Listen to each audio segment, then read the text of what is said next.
Olá, meu nome é Sebastião Ernesto, eu sou médico anestesiologista, TSA pela SBA, responsável pela residência de anestesiologia da Beneficência Portuguesa de Santos, em São Paulo, e sou doutor em ciências pela Universidade de São Paulo. Vou falar um pouco sobre antibiótico profilaxia. Como estamos falando de antibiótico profilaxia, devemos ter também a ciência de que essa antibiótico profilaxia é apenas uma parte de um contexto geral de atitudes e cuidados a serem tomados com o paciente com risco aumentado de contrair infecção no intraoperatório. Então, a avaliação geral do paciente para avaliar o seu risco de infecção, pacientes diabéticos, cardiopatas, pacientes muito senis, pacientes malnutridos, pacientes que têm, então, assim, um risco maior de contrair infecção, a avaliação do sítio cirúrgico também, não só para avaliar o risco aumentado ou diminuído de infecção pela cirurgia em si, mas o tipo de patógeno mais incidente naquele tipo de cirurgia, naquele sítio cirúrgico, e dependendo do tipo de cirurgia, se esse paciente ele já vem internado com um aumento do risco de ser portador de agentes infecciosos com maior resistência ao antibiótico, ou se esses pacientes têm, por acaso, a presença de Staphylococcus aureus na sua cavidade nasal, o que é de extrema importância em algumas cirurgias, principalmente cirurgias de grande porte na especialidade de ortopedia e nas cirurgias cardiotorácicas. Então, uma série de cuidados devem ser tomados com base nessa avaliação. O paciente deve ser estimulado a tomar banho momentos antes da cirurgia. Não há evidência científica se esse banho deve ser feito com o sabonete comum ou com o sabonete contendo bactericida. Não existe essa informação de maneira categórica, mas a realização desse banho reduz a população de bactéria na pele do paciente e reduz a chance de contaminação também. A utilização do antibiótico antes da cirurgia, ele deve ser administrado antes da incisão cirúrgica, começando geralmente 60 minutos antes, mas terminando essa administração antes da incisão, com exceção da vancomicina, como vamos ver mais à frente, e respeitando sempre esse cuidado de administrar o antibiótico durante apenas a cirurgia, em alguns casos específicos, podendo prolongar até 24 horas, o que é feito devido ao cuidado de se evitar o aumento da população de bactérias resistentes e o aumento de efeitos colaterais causados pelo uso indiscriminado e prolongado de antibióticos. Em cirurgias ortopédicas de grande porte ou cardiotorácicas, como foi dito, a presença de Staphylococcus aureus deve levantar a indicação ou sugestão de utilizar o Mupirocin a 2%, uma pomada que se coloca no nariz do paciente, para tentar reduzir essa população de Staphylococcus aureus nesses portadores em instituições que dispõem desse recurso. Evitar raspagem de pelos no sítio cirúrgico também é uma conduta que deve ser orientada e deve ser evitado sempre que possível a raspagem dos pelos do paciente na região da cirurgia. Preparar a pele do paciente na região a ser operado com desgermação, seguida de utilização de clorexidina alcoólico, já se mostrou que é a técnica mais adequada, com maior efetividade na diminuição da população bacteriana e da diminuição de infecções no perioperatório. O cuidado de escovação das mãos da equipe cirúrgica e quando da utilização de técnicas invasivas pelo anestesiologista, como acesso venoso profundo ou anestesias principalmente do neuroeixo, a utilização de escovação é de extrema importância para que se evite trazer essa chance de infecção a esses pacientes. Então, a escovação cuidadosa, utilização de paramentação adequada é uma norma de extrema importância. Manter também esse paciente em normotermia é de extrema importância. A hipotermia reduz a capacidade fagocitária e aumenta a chance de infecções nesse paciente, além de um sem número outros de complicações, como diminuição da capacidade plaquetária de agregação, diminuição de atividade de fatores de coagulação, aumento do consumo energético, entre outros. A normotermia deve ser, portanto, mantida, evitar-se a hipotermia a todo custo e, obviamente, sem permitir também a hipertermia naqueles pacientes que apresentem esse sinal também. Manter a normoglicemia, já que a hipoglicemia é muito deletéria para o neurônio, mas a hiperglicemia aumenta a chance de infecção. Então, a normoglicemia também é uma meta a ser alcançada. Manter a euvolemia. Pacientes debilitados, que perdem volume, diminuem o fluxo sanguíneo periférico, vão com certeza levar menos proteínas, menos leucócitos e hemácias ao sítio cirúrgico, favorecendo a instalação de infecções também, além de diminuir o aporte de proteína, que vai dificultar a cicatrização e facilitar a instalação facilitar o desenvolvimento de decência de sutura, o que também leva a complicações de extrema gravidade.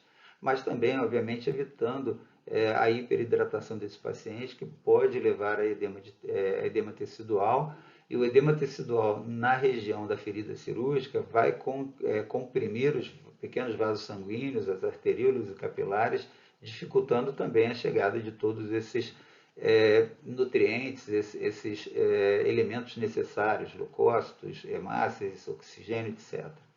Manter sempre uma saturação adequada também nesse paciente. Como sabemos, o oxigênio é importante na fagocitose, é importante na geração de energia para a produção de substâncias. A fagocitose é um processo oxidativo, sem oxigênio ele não acontece de maneira adequada.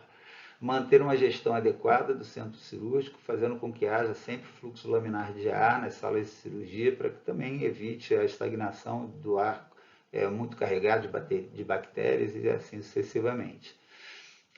Um ponto controverso é o preparo do colo naquelas cirurgias coloretais, a utilização de antibióticos para reduzir, no pré-operatório, para reduzir a população de bactérias gram-negativas anaeróbicas, de extrema importância em alguns casos, mas a avaliação do preparo mecânico do colo com a retirada do conteúdo intestinal é uma coisa que hoje já se coloca bastante em xeque, já que tanto o projeto Eras quanto o projeto Acerto aconselham a tomar muito cuidado ou evitar esse preparo mecânico do colo, uma vez que ele pode levar a uma desidratação do paciente, necessitando de uma reposição com cristalóide, que nunca vai ser tão fisiológica quanto seria a manutenção da hidratação natural desse paciente.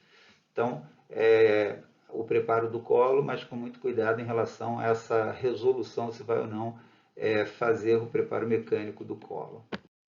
E uma vez tomadas todas essas medidas protetivas do paciente, lembrar sempre que o antibiótico deve ser iniciado 60 minutos antes, com exceção da vancomicina, que deve ser iniciado até 120 minutos antes, mas nesses últimos 60 ou 120 minutos, esse antibiótico ele inicia e termina, ele tem que terminar antes da incisão cirúrgica.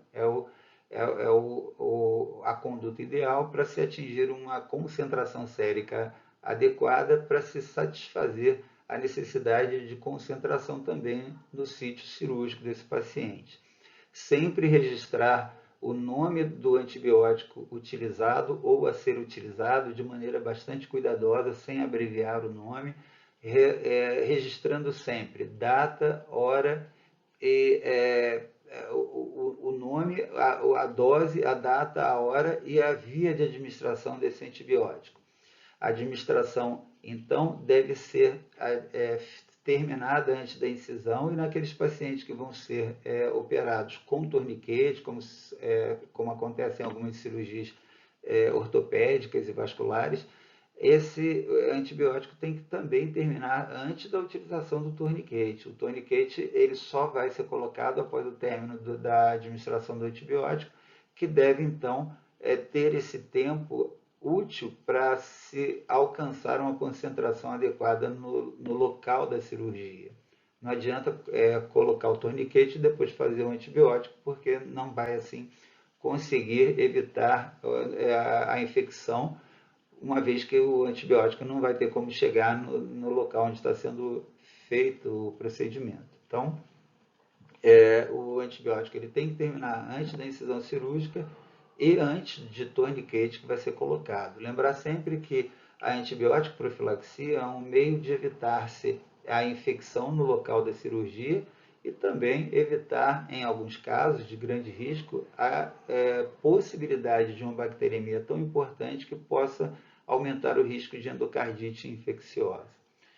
Esse antibiótico vai ser repetido a cada 2,5 meia-vidas desse antibiótico. Em geral, 4 horas para a maioria dos antibióticos, alguns 6 horas, e alguns não precisam repetir, não tem indicação, como vai ser visto posteriormente. A profilaxia com antibiótico deve ser feita apenas no intraoperatório, com exceção de alguns pacientes ou procedimentos de alto risco de infecção, que podem ter essa profilaxia, essa prevenção prolongada por até 24 horas. Lembrar que em pacientes internados ou portadores de bactérias que tenham a capacidade de metabolização da meticilina ou pacientes que tenham alergia à penicilina e ou cefalosporina, a vancomicina pode ser uma grande droga para que se consiga então a prevenção e ou tratamento, quando for a indicação, nesses pacientes. Então, usar vancomicina em pacientes com alergia a beta-lactâmicos, em pacientes que sejam portadores de infecções ou com risco de desenvolver infecções por agentes que tenham essa metabolização da meticilina, como os Staphylococcus aureus, e pacientes que tenham sido submetidos à hospitalização recente ou estejam internados por um período relativamente prolongado. Então, a vancomicina ou a clindamicina são opções que podem ser utilizadas nesses casos. Talvez seja interessante dar uma pausada nesse vídeo para se observar os diversos antibióticos que são opções em determinadas situações e que vão ser utilizados em cirurgias, tanto como prevenção como tratamento de algumas infecções. Então, todos esses antibióticos estão elencados com as suas doses para adulto e, entre parênteses, para criança. E esses antibióticos, então, vão ser repetidos a cada tempo indicado na última coluna, com exceção da ceftriaxona, da clindamicina, da gentamicina e da vancomicina, que não devem ser repetidos, não tem indicação de repetir durante a cirurgia. Todos os outros vão ser repetidos a cada 2,5 meia-vidas, a ampicilina, por exemplo, a cada 2 horas, a cefazolina a cada 4 horas, a cefepime a cada 4 horas, mas esses antibióticos eles devem ser iniciados até 60 minutos antes da incisão cirúrgica, a sua administração deve ser feita em 30 minutos mais ou menos, e ela deve ser interrompida, portanto, ou terminada, portanto, antes da incisão cirúrgica, ou, naqueles casos de colocação de garrote, como foi dito anteriormente, antes dessa colocação. A exceção aqui é a vancomicina, que tem um tempo de administração um pouco mais prolongado, deve ser administrada em mais ou menos 60 minutos, portanto, o início da sua administração deve ser feita em até 120 minutos antes da incisão, não mais que isso. Um adendo importante em relação à clindamicina, que deve ser utilizada, assim como a vancomicina, em situações, como dito anteriormente, de pacientes que sejam portadores de Staphylococcus aureus, meticilina, metabolizadores de meticilina, então resistentes incapazes de resolver ou de dar profilaxia àquele caso. Então, nesses casos, você vai escolher ou a clindamicina ou a vancomicina.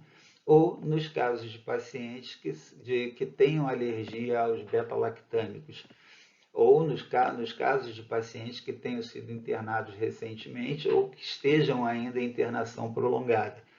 A observação aqui importante é em relação à clindamicina, que pode favorecer a instalação de infecções, muitas vezes graves, até fatais, por Clostridium difficile.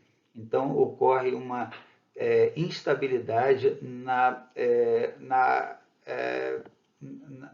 população de bactérias intestinais, com o crescimento de Clostridium difficile, que pode levar a infecções importantes. Foram registrados cerca de 15 casos letais, entre outros não letais, na Europa, no estudo feito há algum tempo atrás.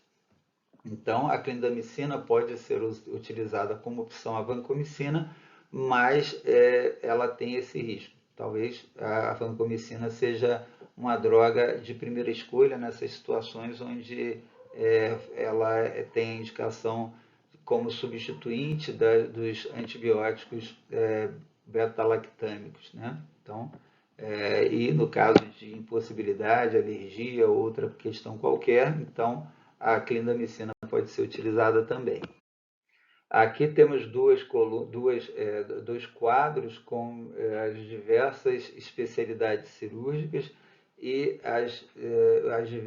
algumas das diversas possibilidades de cirurgias e as necessidades de eventual profilaxia, prevenção contra a infecção. Então, os agentes infecciosos na coluna central, aqueles mais incidentes naquele tipo de cirurgia, e os antibióticos, que são as opções na prevenção para cada um desse tipo de cirurgia, elencado nas duas colunas. Então, temos, por exemplo, aqui a cirurgia cardíaca, onde a maior incidência de infecção se dá, ou prevalência, se dá pelos Staphylococcus aureus e pelo Staphylococcus epidermidis, e a prevenção é feita com cefazolina ou cefuroxima, mas naqueles pacientes que tenham alergia aos beta-lactâmicos ou que estejam internados por mais tempo, então pode ser utilizada a vancomicina em substituição aos antibióticos relatados anteriormente. Em cirurgia cesariana, então, o antibiótico mais indicado seria a cefazolina, e a clindamicina ou associada à gentamicina poderiam substituir a cefazolina em pacientes com alergia aos beta-lactâmicos ou com situações em que há uma internação prolongada dessa paciente, então pode ser feita essa substituição. Aqui temos perdão, aqui houve uma falha nossa, mas nessa coluna que seria colocado o agente infeccioso, na cesariana a gente colocou aqui a cefazolina, que deveria estar na terceira coluna, e então os agentes que podem substituir a cefazolina nas situações especiais. Nas cirurgias geniturinárias, então, os agentes mais frequentes são os bacilos gram-negativos, anaeróbios e enterococos, e o esquema terapêutico normalmente feito com cefazolina ou cefoxitina, mas esses agentes podem ser eventualmente substituídos por ampicilina, metronidazol e gentamicina. Nos pacientes com infecção ou com portadores de estafilococos áureos com capacidade de metabolização das medicilinas, então esses pacientes podem receber, ao invés dos agentes comentados, a clindamicina associada à gentamicina, que também podem ser utilizados nos pacientes que tenham apresentado anteriormente reação aos beta-lactâmicos. Então, o paciente tem alergia aos beta-lactâmicos, ele vai utilizar a clindamicina associada à gentamicina. Em relação à cirurgia plástica, também é preciso ter muito cuidado, que a indicação é feita apenas para cirurgias que tenham penetração maior que pele e tecido celular subcutâneo. Hoje já não se indica mais antibiótico profilaxia para pacientes que vai fazer blefaroplastia, por exemplo. Mas, por exemplo, vai operar a mama, tem uma incidência possível de infecção por estafilococcus, então a cefazolina ou a cefuroxima, e nas pacientes que tenham alergia ou, enfim, sejam portadores de estafilococcus aureus resistentes à meticilina, esses pacientes podem receber, então, ao invés de cefalosporina, receber a clindamicina ou a vancomicina em busca de uma prevenção mais adequada. Então, detalhando e resumindo e acrescentando algumas observações, para pacientes portadores de Staphylococcus aureus resistentes à meticilina ou com grande risco de o serem, ou em pacientes com alergia a beta-lactâmicos, a utilização da vancomicina e, quando não possível, da clindamicina. A vancomicina e a clindamicina normalmente não devem ser repetidas. Alguns guidelines até orientam para repetir 6, 12 horas depois, mas a tendência é não repetir a vancomicina nem a clindamicina, mas se o guideline escolhido for repetir a clindamicina ou a vancomicina em 6 a 12 horas, lembrar que elas não devem ser repetidas em intervalo menor que 24 horas se o paciente tiver uma clearance de creatina inferior a 50 ml por minuto. Tá? Então, em pacientes também de cirurgia aberta, com a utilização de prótese, talvez a associação de vancomicina à cefazolina, mesmo nos pacientes que não tenham as outras indicações relatadas aqui, é uma conduta a ser avaliada. Associar metronidazol à cefazolina naqueles pacientes de cirurgia de cabeça e pescoço que tenham invasão de mucosa de cavidade oral. Então, essa lesão de cavidade oral pode levar a uma chance maior de contaminação por anaeróbios e, portanto, o metronidazol pode ser uma necessidade.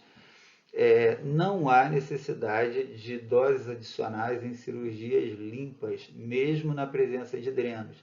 Então, o antibiótico ele deve ser utilizado quando na maneira profilática, só durante a cirurgia. No pós-operatório, não há mais necessidade.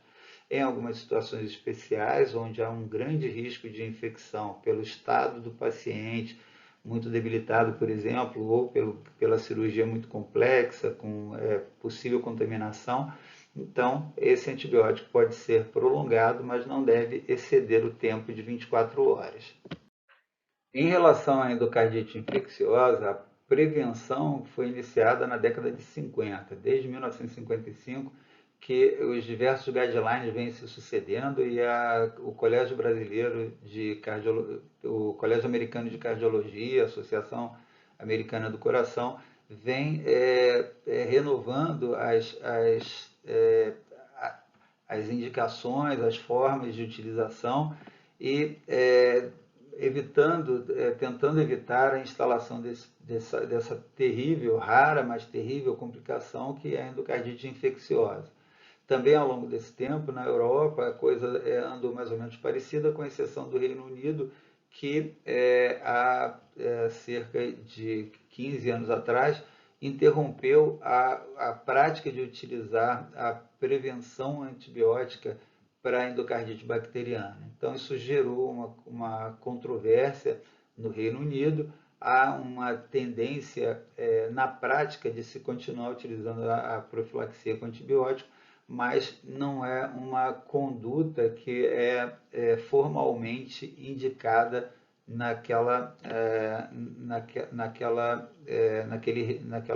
naquele conjunto de regiões.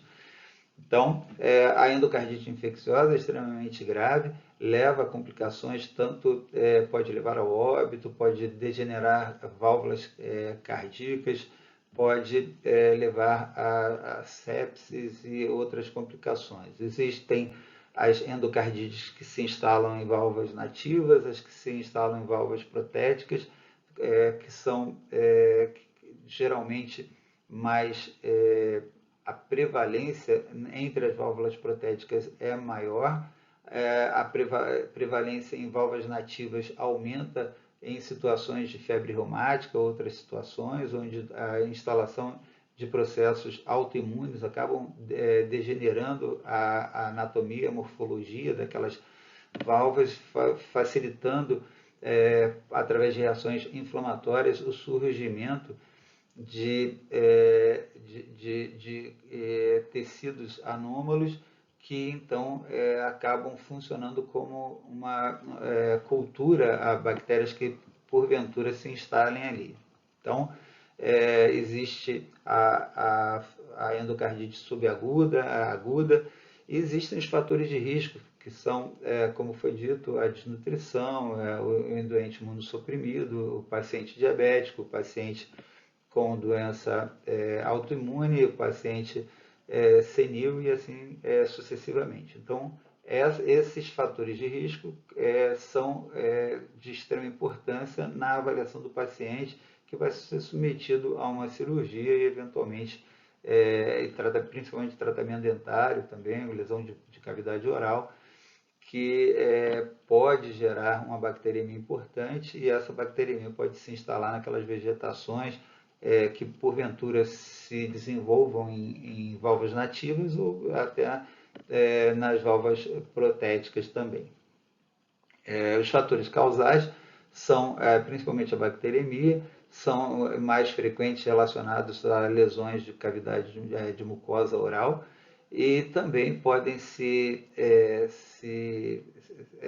instalar em pacientes que estejam em utilização de drogas injetáveis. Então, embora 70% das vezes a endocardite bacteriana, a endocardite infecciosa atinja predominantemente o coração esquerdo, principalmente as válvulas mitrais e aórticas, há um aumento expressivo de agressão ao coração direito naqueles pacientes que são usuários de drogas injetáveis. Então, os fatores causais são predominantemente espessamento e ou lesão do endocárdio, principalmente o que recobre as válvulas, a bacteriemia que se instala em alguns procedimentos, a imunossupressão, a resposta imune como agente agressor às válvulas cardíacas também, e os agentes mais envolvidos são os estafilococos, na grande maioria dos casos, mas juntamente com os streptococos, que são extremamente comuns na cavidade oral, e os enterococos, vão gerar uma prevalência de cerca de 90% das endocardites bacterianas.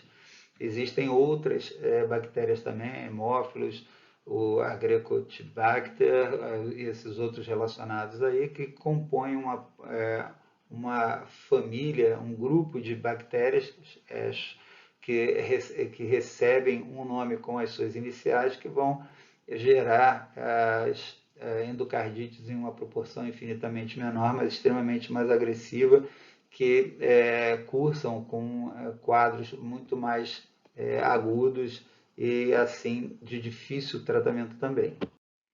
E quando é indicada a utilização da profilaxia da endocardite infecciosa? Isso aí precisa ser um pouco separado, um pouco tem que se entender que isso é um pouco diferente de se falar de antibiótico profilaxia cirúrgica.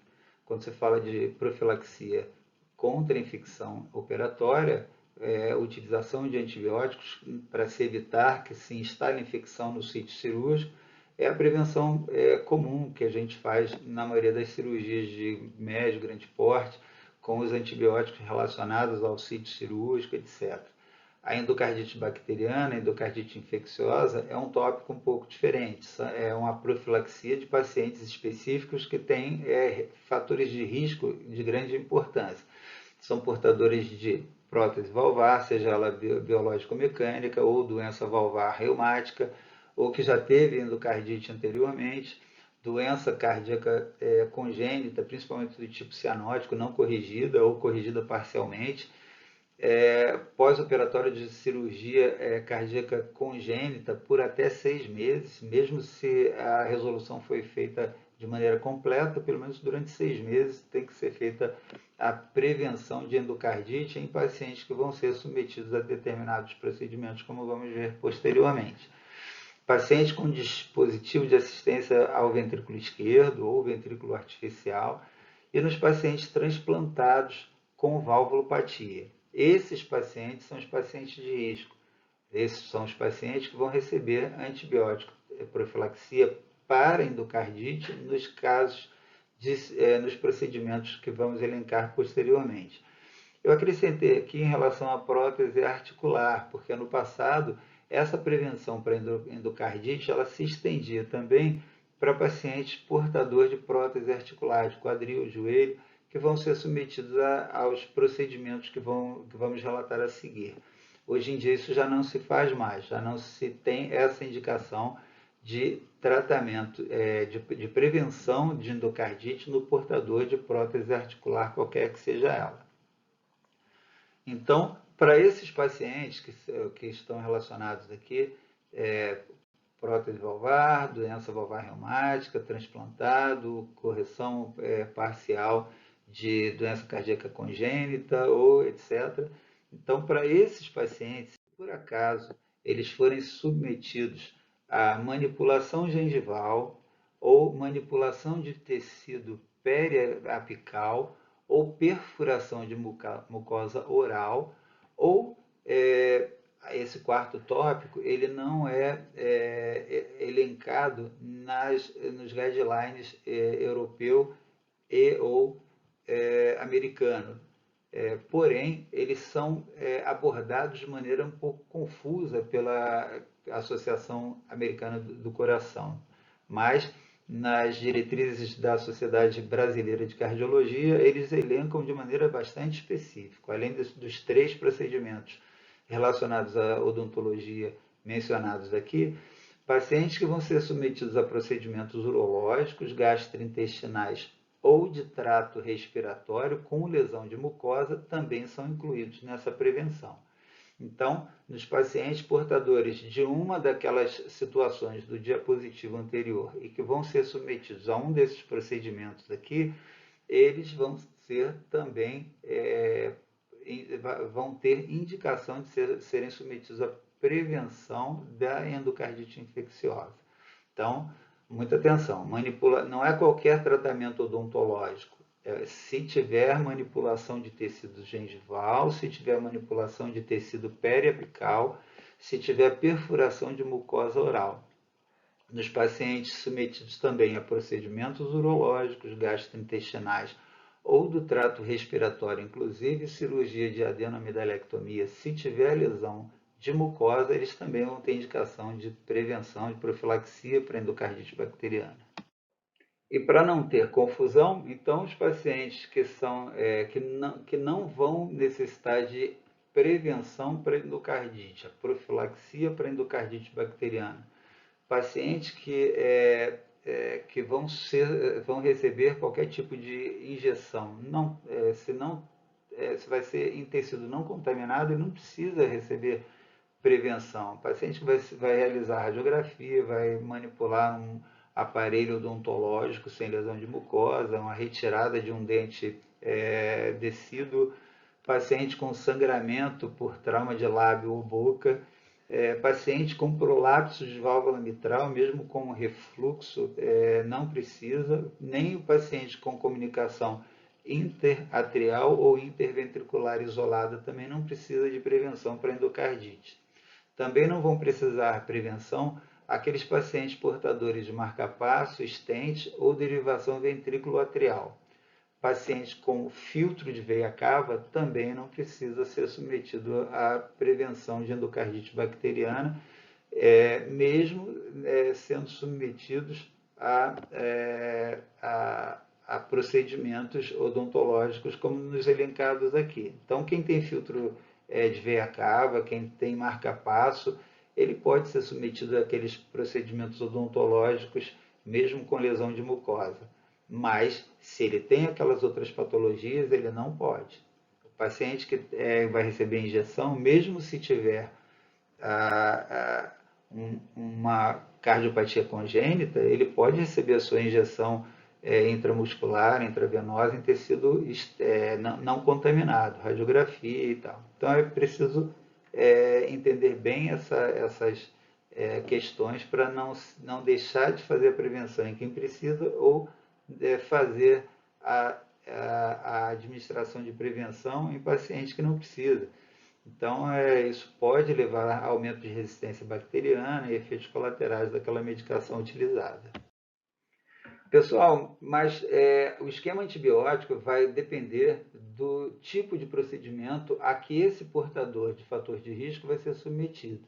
Se ele vai ser submetido a procedimento odontológico com lesão de mucosa ou procedimento sobre trato respiratório com lesão de mucosa, ele vai receber o tratamento orientado pelo quadro à esquerda. Primeira indicação, se for via oral, é a amoxicilina, 2 gramas ou 50 miligramas por quilo de peso se for criança, ou é a cefalexina, mas se ele tem alergia aos beta-lactâmicos ou grande chance de ser portador de Staphylococcus aureus resistente à meticilina, ele vai receber ou azitromicina ou claritromicina na dose de 500 mg se for adulto ou 15 mg por quilo de peso se for criança. E se esse indivíduo vai receber por via intravenosa, a sua prevenção de endocardite vai ser feita às custas de ampicilina 2 gramas no adulto ou 50 mg por quilo de peso na criança. Ao invés disso, ele pode receber ou cefazolina ou ceftriaxona, 1 grama se for adulto ou 50 mg por quilo de peso se for criança. Mas se ele tem aquelas situações, ou é alérgico aos beta-lactâmicos, ou ele tem grande chance, ou é portador de Staphylococcus aureus meticilina resistente, então ele vai usar a clindamicina 600 mg se for adulto, ou 20 mg por quilo de peso se for criança. Se ao invés de procedimento odontológico ou sobre trato respiratório, esse indivíduo portador desses fatores de risco, ele vai ser submetido a um procedimento urológico com lesão de mucosa ou gastrointestinal com lesão de mucosa, não uma endoscopia digestiva, por exemplo, que não precisa. Ele vai seguir a orientação do quadro à direita. Aqui, sempre por via intravenosa. A primeira indicação é a ampicilina 2 gramas em adulto ou 50 mg por quilo de peso em criança, associada a gentamicina 1,5 mg por quilo de peso. Mas se esse paciente é portador de algum daqueles fatores que desaconselham a utilização de penicilina ou derivados ou cefalosporina, ele vai utilizar a vancomicina 1 grama se for adulto, 20 mg por quilo de peso se for criança, associado também a gentamicina 1,5 mg por quilo de peso. Tá? Essa prevenção vai ser repetida 6 horas após o término do procedimento. Então, aqui temos as orientações dos esquemas terapêuticos desses pacientes de risco que vão ser submetidos a procedimento de risco. Tá bom? É essa a associação que vai causar ou não a indicação da prevenção e qual a prevenção que vai ser utilizada. Esse não é o escopo da apresentação, é sobre prevenção, não sobre diagnóstico e tratamento, mas se por acaso o paciente não evolui bem e tem todo esse cortejo de fatores de risco, cirurgia de risco, e desenvolve um quadro esquisito, então o que a gente vai procurar? Vai procurar a história, esse paciente ver na coleta de história se ele tem as bases de risco, tanto em relação à sua parte clínica quanto em relação à parte cirúrgica. Então, se ele é portador dos fatores e é submetido a um procedimento que gera aumento desse risco, então é aí que se começa a montar o quebra-cabeça para o diagnóstico. As manifestações que se apresentam, febre, sudorese noturna, taquicardia, queda do estado geral, uma nova regurgitação valvar que surge, um sopro importante que surge de repente nesse paciente, e a busca pelo diagnóstico armado, através da ecocardiografia, utilização de hemocultura, mas no paciente que já apresenta um quadro clínico importante, severo, já no início da antibiótico terapia, se faz necessário em algumas situações de gravidade maior, através do uso de vancomicina, que é a droga de escolha na maioria dos casos.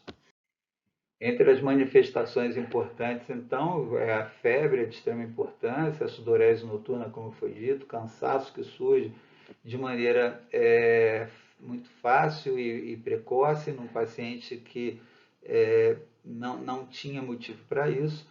Os chamados nódulos de Osler, que são essas pequenas manchas escurecidas que aparecem principalmente nas extremidades dos dedos, mas podem avançar nos membros e tornar aquelas petecas aumentadas, os pontos de Ruth, que são aqueles pontos que são encontrados na retina do paciente através do exame de fundo de olho, e o baqueteamento em tambor das unhas do paciente, que aparece também de maneira acelerada, e principalmente nos casos mais subagudos, que vão evoluindo com mais tempo, esse baqueteamento acaba se fazendo presente. Aqui é a relação das fontes utilizadas na confecção desse vídeo. Espero que tenham gostado do conteúdo. Se gostaram, compartilhem, deem seu like no nosso canal e muito obrigado pela companhia.